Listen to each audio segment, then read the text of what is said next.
What's going on, everybody? It's Davey from the 80s, and you are now entering the Cinema Chop Shop. So park your ass right there. And while you're there, don't forget to hit the like, the share, and the subscribe button. Also, if you check the link below, you see a Patreon account. You click it, you can become a member. All you got to do is try, recommend movies and music and trailers for me to react to. Now, with that being said, we are here today with the Netflix exclusive Selena the Series Part 2.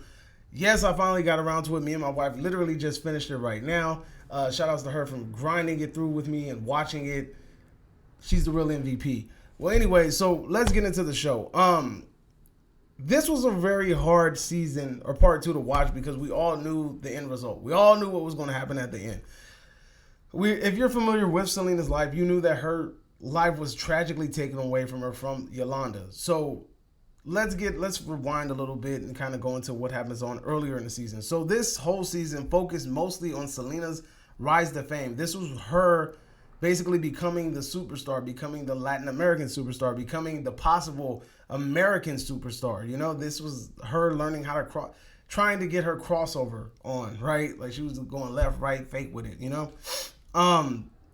So the biggest thing that I liked about this season is that it focused more on Selena. I remember season 1 or part 1, they focused a lot on the family aspects and the family dynamics. It was a little bit of AB, it was a little bit of Suzette, it was a little bit of Abraham, it was a little bit of everybody, you know? But this season mostly focused on Selena and then how she and her stardom affected the people around her. They weren't the central focus of the episode, but she was always the central focus. And we just learned about how she affected the people around them. So an example would be like how when she eloped with Chris, how that affected her relationship with her sister, you know, how it affected her relationship with her father, and how that dynamic played out. And in regards to that, I'm actually surprised that Abraham accepted Chris so quickly. I thought, seriously, in my own little world, I thought that Abraham would take a while to warm up to Chris before he viewed him as family, but he seemed to do it instantaneously, which is something that I didn't expect. Now, in regards to Suzette, I mean, you had Suzette and her wedding and her relationship with her man, who I can't remember his name. What's Suzette's man's name? Do you remember? Bill. See, man, that's why you the MVP. Anyway, so yes, Suzette's relationship with Bill and how that dynamic worked for her while she was on the road. But, you know, they didn't really focus in on it a lot. They did focus in on her relationship with Selena and how she was upset because Selena got eloped and didn't tell her anything. But you have to understand, of course she's not going to tell you because you have such a close relationship with your father and you're kind of just like him. So if you already were in the same boat with the dad, then you're not going to agree with her decision anyway. So Selena kind of did the right thing. And isn't that crazy how everything I think it was meant to be for her and Chris to get married, because how does it just so happen that the judge is a huge fan of yours and he just waivers the whole like 10-day waiting period for you to get married on the spot, and it just so happens to just work out in your favor. So I think that was fate working in his favor. Another dynamic is about Selena and Chris's relationship. They focused a little bit on that, about how their marriage wasn't always like peaches and rainbows. Like me personally, I didn't know much about their marriage. I didn't really even think about much about their marriage. I thought they were just, you know, like happy all the time. At least that's the way it was portrayed. But, you know, as every couple has their rocky points. And they kind of highlighted it in the show, which was surprising to me. Chris was feeling inadequate. He felt like he was just kind of like in the way, or he was on the sideline. He wasn't really with her. He was just like, you know, I guess like an extension of her or something. And, you know, it was really good to see the dynamics of that relationship and how it affected his mental state and how he processed things. That was a pretty interesting aspect of this TV show.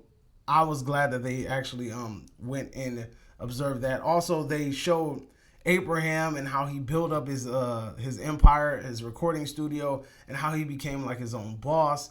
And, you know, just even though we didn't see a lot of him in this series, we saw a lot of things that he basically created.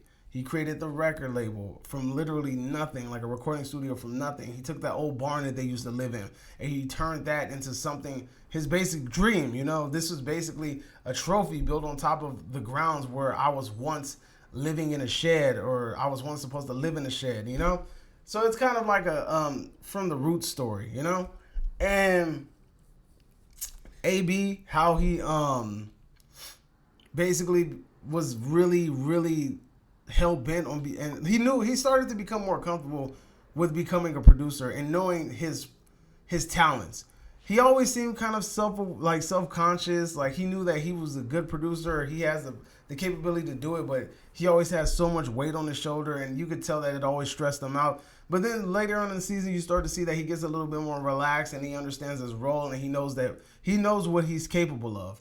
And then also the biggest thing would be Selena. Watching Selena basically become the star that she was going to be, creating her own identity, and basically how the label wanted to try to change her into something that she wasn't. And also, it was really amazing to see how much of a lovable person she was. Like, she interacted with fans. She tried to fix situations, that situation that like Yolanda messed up with her fan.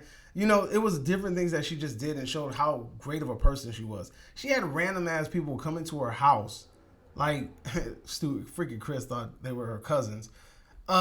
She had random people come to her house and she took a picture with them and she was all cool with them and cordial, even though she obviously didn't want them there. And it was really interesting to see that how she was getting ready to progress her life with Chris. How she was getting ready to have kids and how she was getting ready to build her own home and how she was thinking about expanding her boutique business. And like I said, shout outs to Selena, dude, because she was the person that had multiple dreams. Most people want to have dreams and they focus on that one dream, but truly everybody has multiple dreams. Everybody has different things that they want to accomplish.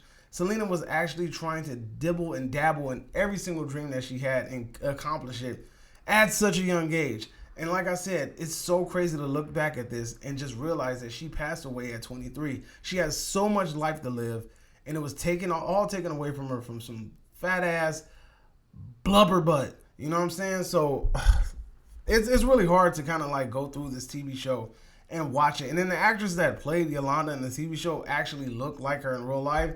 That was kind of crazy, and I hope that she doesn't get that kind of hate that the other actress that played Yolanda did, because I know a lot of people didn't like that lady, you know?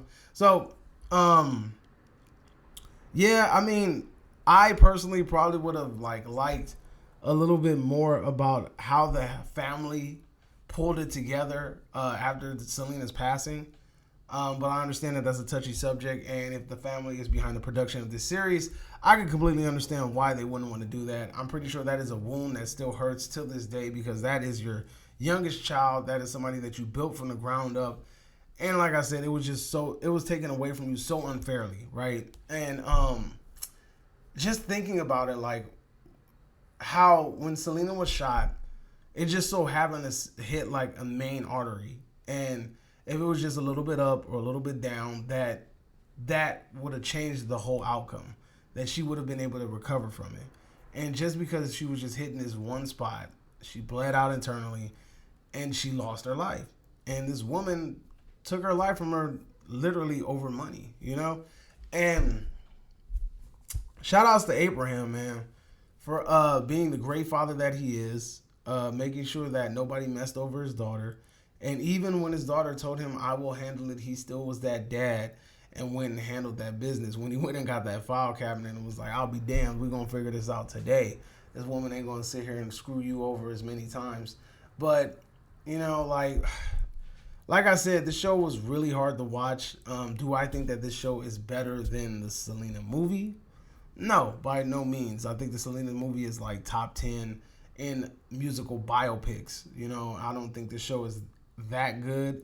It's good, but it's not that good. You know, it's something that I feel like a fan of Selena would watch and appreciate, especially if you're trying to get more of an understanding of the family dynamic, of her background, of the relationships that she had with people and things like that. And it was crazy to see Beyonce make a little quick cameo in the movie, and you know, that was pretty cool to see a young Beyonce. I didn't know that they met, so like instantly, like I looked up an article right afterwards, like, oh yeah, you know, they met. So that's my review. Let me know if you agree. Let me know if you disagree. Whatever the case may be, drop it in the comments section down below, and I will see you guys next time. You are now exiting the Cinema Chop Shop. Have a fantastic day, and adios.